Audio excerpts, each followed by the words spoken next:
everyone. So nice to see you. I hope you had a great week and weekend last weekend.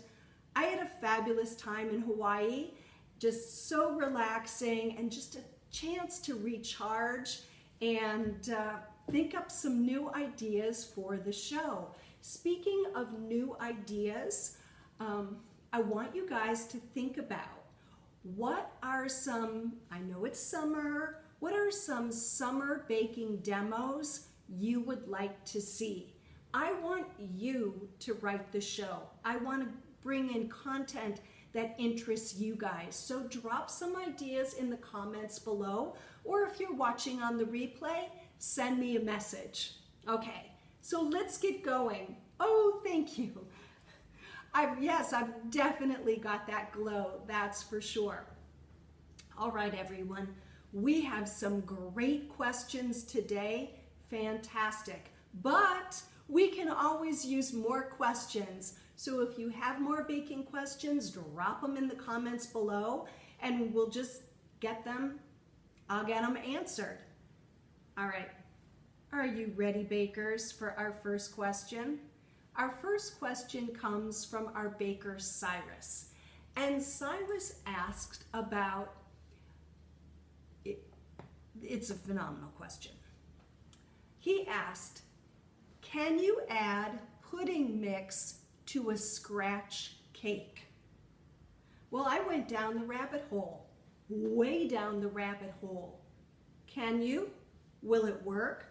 What's going to happen? Well, the answer is, it's not vetted by experts, but there are a group of people on the internet who have claimed to have done it with success. So I was like, ha! I went to the experts and they don't advise it. All right? So there's a reason, and I have visuals.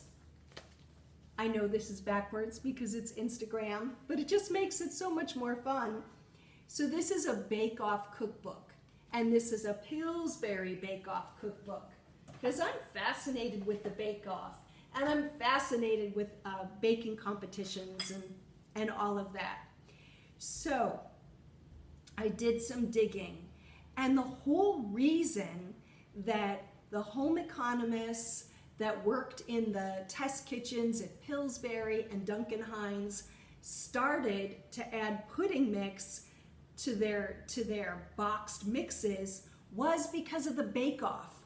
They found that many of the winners who were using cake mixes were going ahead and adding a box of dry pudding mix to the batter. So that got the executives thinking, let's sell more cake mix. And I don't know how old you guys are, but if you're a certain age, maybe you're a boomer or a late boomer or whatever comes after boomer and X, but pudding ruled. We were a generation of kids that loved pudding. So just that on the box was like, oh my God, let's make that. Mom, please make that. Well, my mom didn't bake, I told you guys that, but somebody please help somebody out here. So anyway, oh great, I see a question, we'll be right, I'll jump right into that. Okay, so back to the pudding, so that's why, okay? But what happens if we add it to a scratch cake? We've lost all control. When cake mixes are produced and designed, they are tested within an inch of their life. Food scientists, home economists, people who take ingredient function, who know by the molecule how all these ingredients work. And they are different from what we use in our scratch baking. Like for example, cake mixes are leavened by phosphates as opposed to baking powder and baking soda. So there's a difference. So my recommendation, and again, I reference folks on the internet who say they have done it with success. Okay, let's give them the benefit of the doubt. Across the board, if adding a pudding mix to your favorite scratch cake, the advice is to add an additional egg and an ounce of oil and see what happens. And it's going to be a matter of, it's a serious experiment. Just remember that's going to increase your batter volume, so don't overfill your pans. Like 2/3 of the way is perfect for any cake batter, whether it's a mix or whether it's a scratch cake. So I also want you guys to know about, since we're on, and you know, I like cake mixes. I like doctoring them up. And I think the woman who wrote the Cake Doctor cookbook series, she's a genius. That was a great niche. And many of the cakes in her books work just great. Sometimes you just don't have the time, and that's okay. We have the skills, we have the knowledge to doctor a mix up. Nothing wrong with that. The industry does that all the time. All right, so what you don't want to do is take a regular box cake. Okay, let me show you. So like this is a regular box cake. This happens to be an angel food cake. And add pudding, just throw in a box of pudding to this without making some adjustments. And so you want to be mindful of that. You would actually reduce an egg if you just decided to throw a box of pudding into a box of regular cake mix. Well, Cyrus, I hope that answers your question. If you're watching, please drop it in the comments.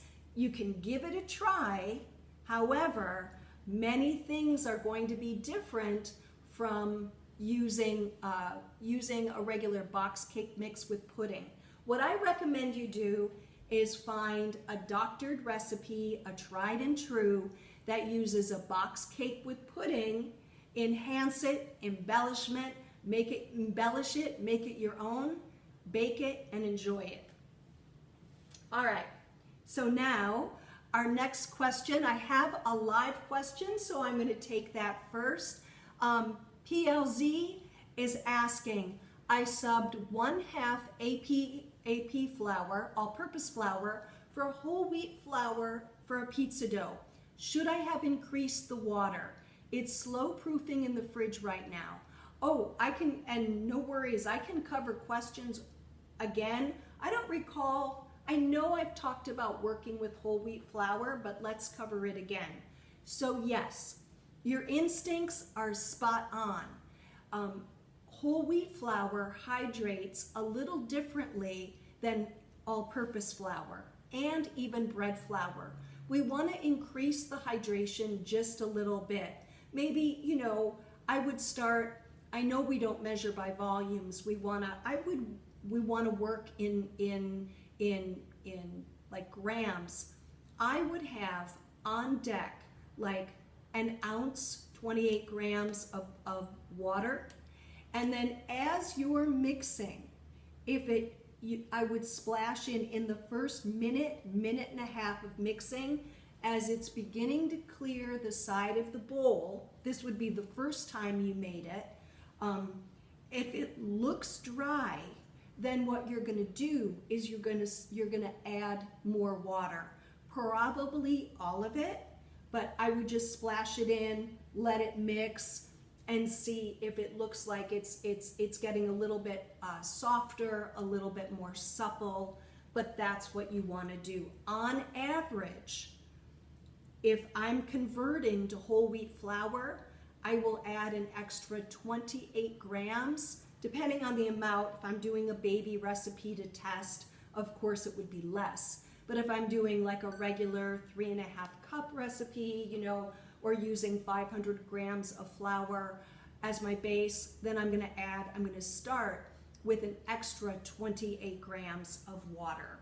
So I hope that answers. So yes, but I have a feeling that the pizza dough in your fridge will be fine, but what will happen, because it's less hydrated, is the crumb structure is going to be tighter.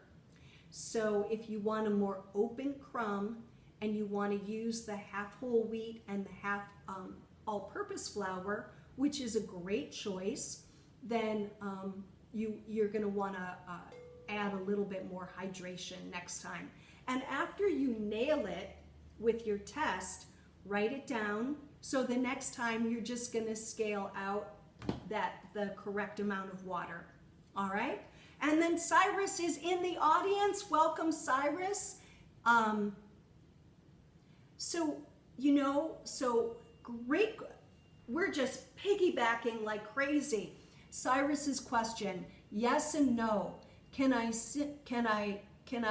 add a pudding mix but use ingredients from scratch instead?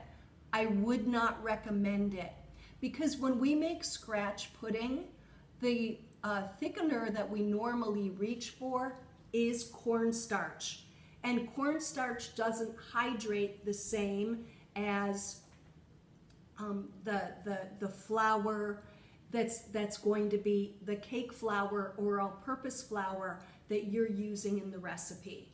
So I have a feeling you would end up with something, Cyrus, that is quite gummy, and you would be unhappy with the texture. One of the reasons that cake mixes and some of the ones with puddings in them are so successful is because, like ingredients, again, these folks are in a lab and they're very, very smart. This is what they do. The like ingredients in the cake mix and the like ingredients in the pudding mixes marry together and create that perfect storm of a nice moist cake. And I think, Cyrus, you're going for moisture. You want a nice moist cake, and that's been your experience with using, I don't want to assume, bakers. I need to know what you guys have experienced in the kitchen, but I think the best thing to do would be to use a mix and find the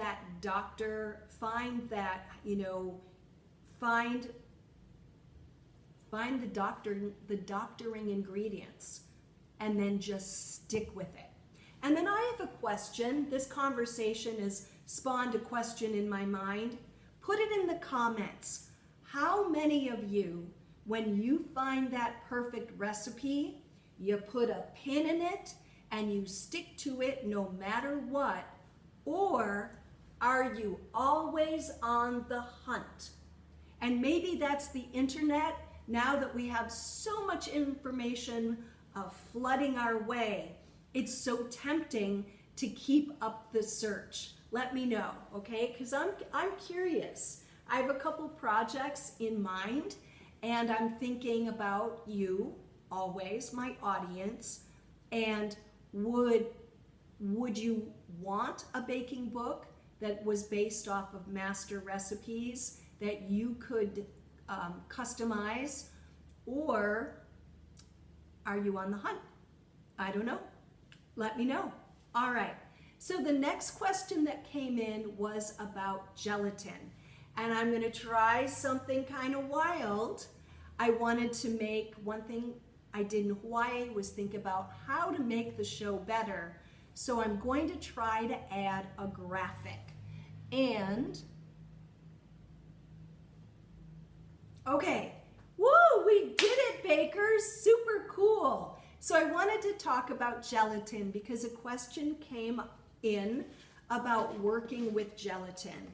And I think that when we have recipes and it's, that use gelatin, we just grab it off the shelf and we go for it. We don't really understand, not necessarily what it is. I think we're all familiar with what gelatin is, but really how to work with it properly to get the best results. And also, bakers, you might be on YouTube, you might be looking at some, pastry chef videos, and they're using leaf gelatin. So what's the difference? So 9 times out of 10, and you have to forgive me, I want to find a glass bowl. So you have to forgive me, I wasn't quite prepared for this, but this is powdered gelatin.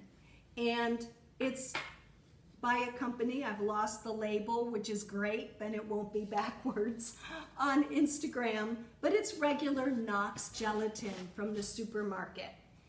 And if you are watching videos with pastry chefs, or maybe you're working in the industry yourself and you're working with a leaf gelatin, which looks like cellophane, basically a little bit sturdier, you know that there's 4 grades of leaf gelatin. There's bronze, silver, gold, and platinum.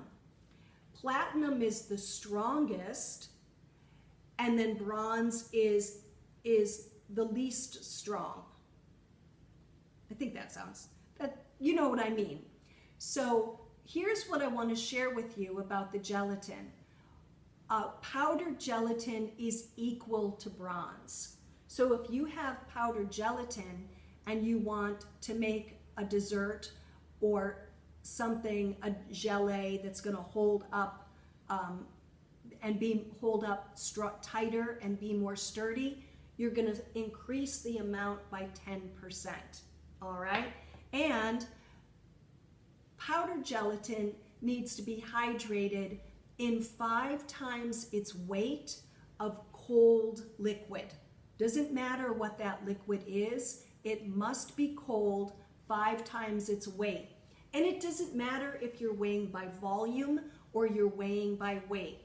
If you have 2 teaspoons of powdered gelatin, you're going to bloom it, hydrate it in 10 teaspoons of cold liquid. If you have 20 grams of gelatin, you're going to hydrate it in 100 grams of cold liquid until it looks like applesauce. And my final thought on gelatin, if you're working with the sheet, or sometimes called leaf gelatin, all you need to do is submerge it in cold water. As a matter of fact, when I worked for the Patina group, they used to keep gelatin sheets already submerged in ice water in the refrigerator so the cooks could just grab them as they needed for the different desserts. All right? And if you like bakers, you let me know in the comments. The vegetarian cousin to gelatin is agar. And if you would like to learn how to work with agar, you let me know in the comments below. All right? So, wait, now I gotta get out of my, whoops. There, we're back. Whoop. Now here's the thing, bakers. How do I get out of my, yeah, that's it, stop sharing. Oh, we got a little bit more sophisticated, so that's great. Great questions, Cyrus, I hope that helps. So let's see, Pistol Packing Mama says she usually keeps the same recipe, or if you want something different for a change. And then Sherry says both. And I like that, you know, when a recipe gives you ideas for that same recipe so that you can customize. Thanks, you guys. I really appreciate the comments. And also, I'm going to sail into demo quickly. So please let me know, you know, it's summer. We're not baking as, maybe as much because we don't want to heat up the kitchen, but what would you like to see? Are you interested in breads that don't take a lot of time, that go great with, like, you know, grilling and barbecue? Or do you want to see summer desserts? How can we bridge July to September? Let me know in the comments below. Or maybe you just want a deep dive on cupcakes. Let me know in the comments. All right, so now bakers, I'm going to show you, and this will be posted on the website at bakingwithcolette.com on Monday morning, first thing, maybe tomorrow, but soon, this fantastic chocolate frosting. I'm going to try again to see if I can share a photo. This cake right here is this, I use this beautiful frosting for this cake.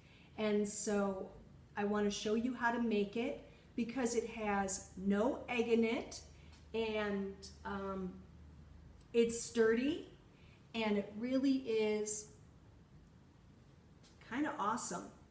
So let's get started. It's based off an American buttercream. So what I'm going to do is I'm going to bring the mixer over, and I'm in the glass mixer so you guys can see. Very simple ingredients. I have, and based off of a ratio, so easy to remember. I have 8 ounces, 227 grams of unsalted butter, softened, but not super softened. And bakers, as it is very warm all over the country and it's summertime, we have to watch softening our butter. You'll be noticing that it's moving pretty quickly. So I actually had to put this back in the fridge because it was getting shiny. And as we've discussed on the show before, how do you know when your butter is over softened? When it's over softened when it's shiny. And you want to, if it goes too far, then we have to use it for cooking and soften another batch of butter. Okay, we're going to use the paddle attachment for this recipe, so that's on deck. I have a pound of powdered sugar. So see the ratio? I've got 2 parts of sugar to 1 part butter. Now my powdered sugar was nice and fresh out of the bag, so I will tell you, true confessions, I did not sift it. Bakers, you can make that judgment with powdered sugar. If it's been sitting in your container for a while, well, maybe you need to sift. Or if you live in a super humid environment. But if it's a nice fresh bag, then don't. You don't have to. And then I also have milk and I have vanilla, and I'll reach behind me and get a pinch of salt when we get to that point. All right, so I'm gonna start, just break up the butter. So American buttercream, and I have a little bit of milk, vanilla extract. That's it.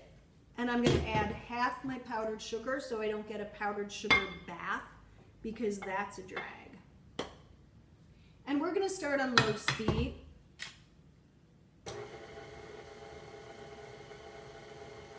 And then right here, you can see the rim of the bowl, I have a batch of ganache.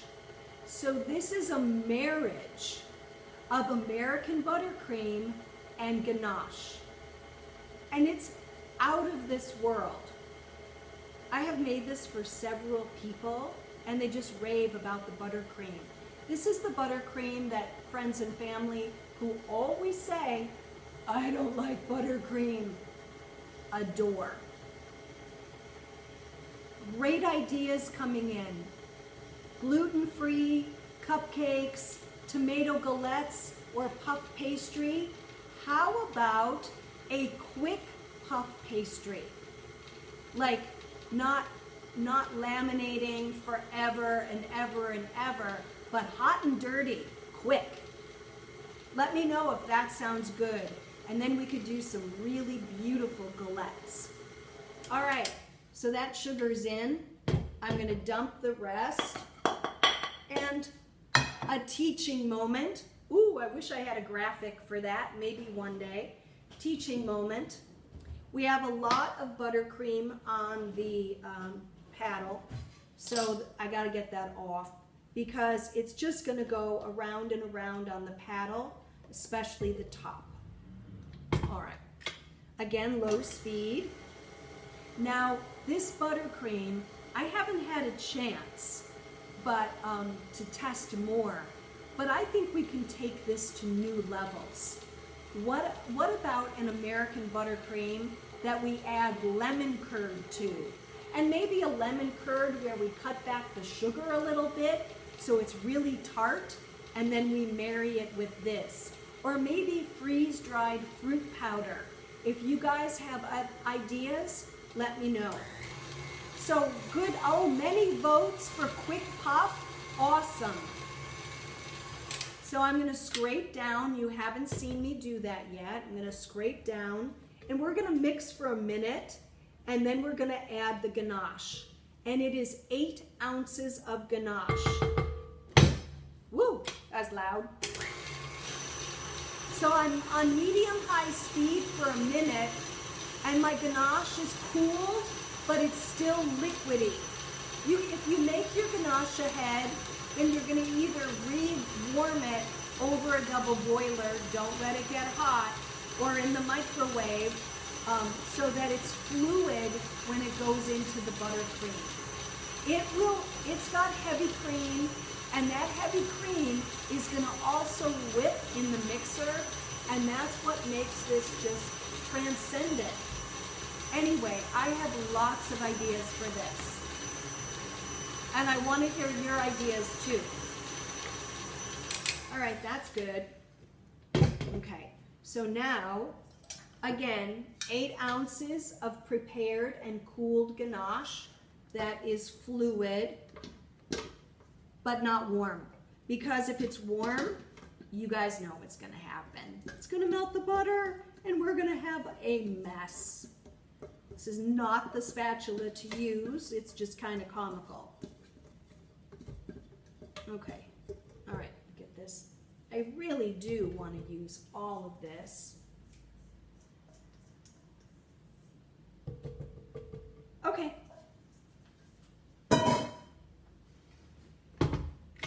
Oh, I got some on my counter.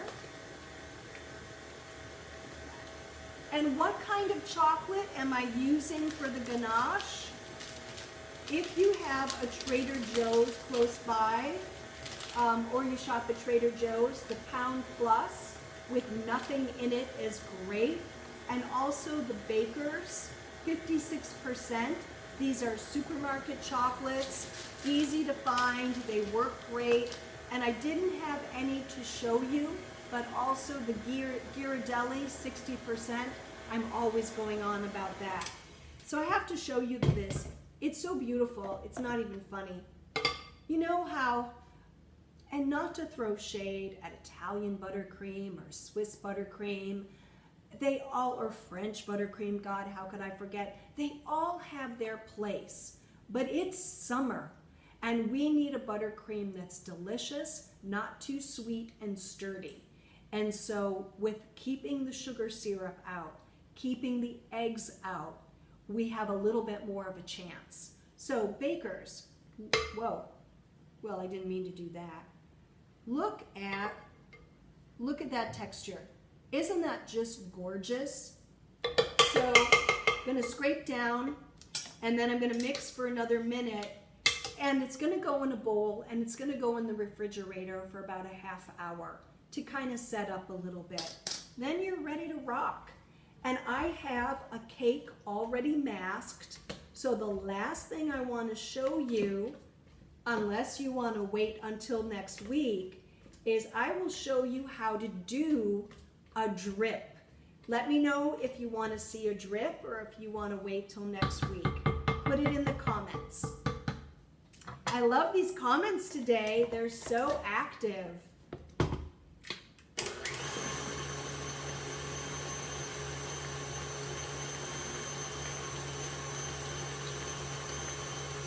Now, ideally, I'm going to mix this a little bit longer, and I'll do that when we end the show. I don't want to waste your time, but it's about a 2 or 3 minute mix once the ganache goes in.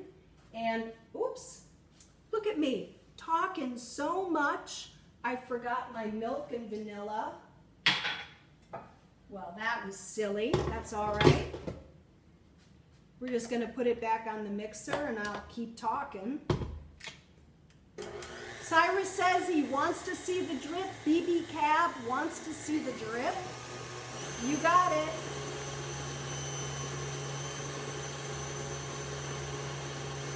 All right, milk and vanilla are in. I will mix that a little bit more. We're just going to get this off camera. And let me just do a quick wipe, because we all know working with chocolate is messy. I did mention salt as well, so I'll throw a pinch of salt into the buttercream before I mix it again. Now, I have more ganache right here. But here's the thing with the drip. it really does need to be nice and fluid. So if it's not just kind of pouring beautifully, then you either want to heat it up really quickly or add a little bit of hot cream. Again, just like that whole wheat pizza crust, I'd add like a ½ ounce to an ounce, 14 grams to 28 grams. We always have to do a callback, right? And then your tool for the drip is a squeeze bottle. If you go on Amazon, which has exploded with cake decorating tools, you'll see many fancy squeeze bottles. You can invest in them, that's totally fine. Some have more control than others. But this is just a squeeze bottle from the beauty supply. Restaurant supplies have them too, because squeeze bottles are the tools of pastry cooks and chefs who are plating elegant desserts. So fun. When I had jobs like that, I felt like I was a painter. All right, so you're going to fill your squeeze bottle. And if you can do it without making a mess, as I'm trying, that's great. You will have leftover. I haven't been able to find the perfect amount yet. And we're going to do a little test. You got to do, ooh yeah, we can live with this. That's good. You want to do a little pour test. All right, let me get the cake.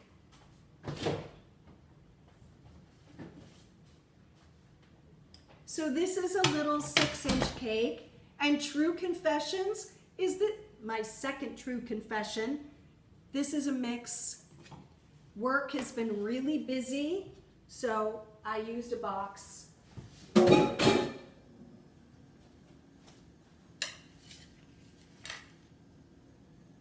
But isn't it cute? And this is the time, if you have a presentation board, which I do,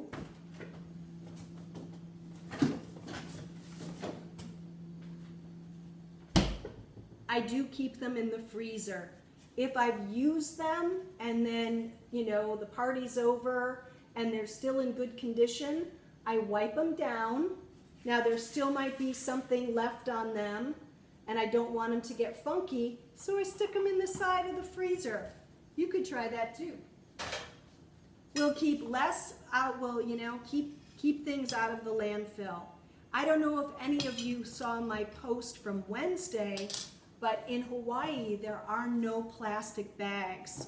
So I wrote about that, and several of you wrote in from states that have also banned plastic bags, which is great. Let's try to be sustainable, right, bakers? All right, great. So now, yeah, I was thank you, Cyrus. That's a lovely compliment. I'm pretty happy with this. So what you're gonna do, and I recommend this, for cakes. When we're working on a cake, whether you're piping, whether you're dripping, if you're working that edge, divide it in quadrants. And I think of it like Wilton always trains like a clock. So here's 9 to 6, 6 to 3, 3 to 12. So I want to work, I don't want to work this way, I want to work on the section that's closest to me. So I usually start right about 9.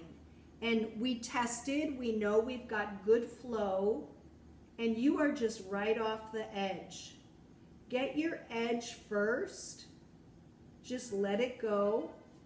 For camera, it may not be, camera rules. Camera is everything. You're just gonna go off this edge. I can't see what I'm doing. And if you want a longer drip, see how I'm building? Okay, then I'm gonna, woo, that one went a little crazy. But the great thing about drips, I'm sorry, I went off camera. The great thing about drips, now you guys are gonna work this way, but I'm working this way so that you can really see in real time what I'm doing. I am hanging off the edge. That's what I'm doing. So we're going to get our drip first. And the straighter you hold the bottle, the straighter your drip. Hold it straight up and down. I guess it's perpendicular.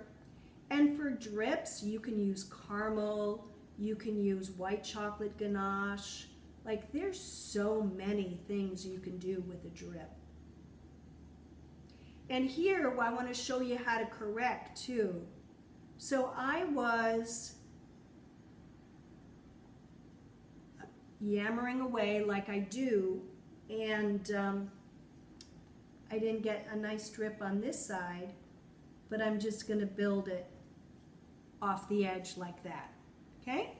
All right, now, what if you want, let's tilt this. I wish I had one of those, maybe, oh, I'm gonna need a tilty cake turntable. What if you want more ganache here, all right? Maybe you want more of a lip. We'll build that second. And my cake is nice and cold, so that ganache sets up. So I'm just gonna do a little lip here, and this is what I mean. So that was 9 o'clock to 6. That was, now I'm going this way. You always want to think about control when you're working on a cake. And you want to be right up on top of it. Okay? So there's our drip. And then I have icing. Let me make sure we're good. Yep. And I'm going to show you how to do some rosettes. And again, I'm going to start here. And that way you can cover the seam of your drip. I'll go fast. You guys have been as usual, I love you so much. You're such a wonderful audience. I missed you last week, and I'm really happy to be back. So I'm going to focus on puff pastry and galettes for the next couple of weeks. So great suggestions. We'll do some savory baking.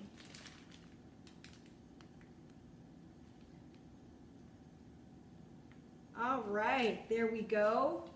And then I've got some sprinkles, just like my original cake. Woo! And we are done. Bakers, thank you so much for joining me in the kitchen today.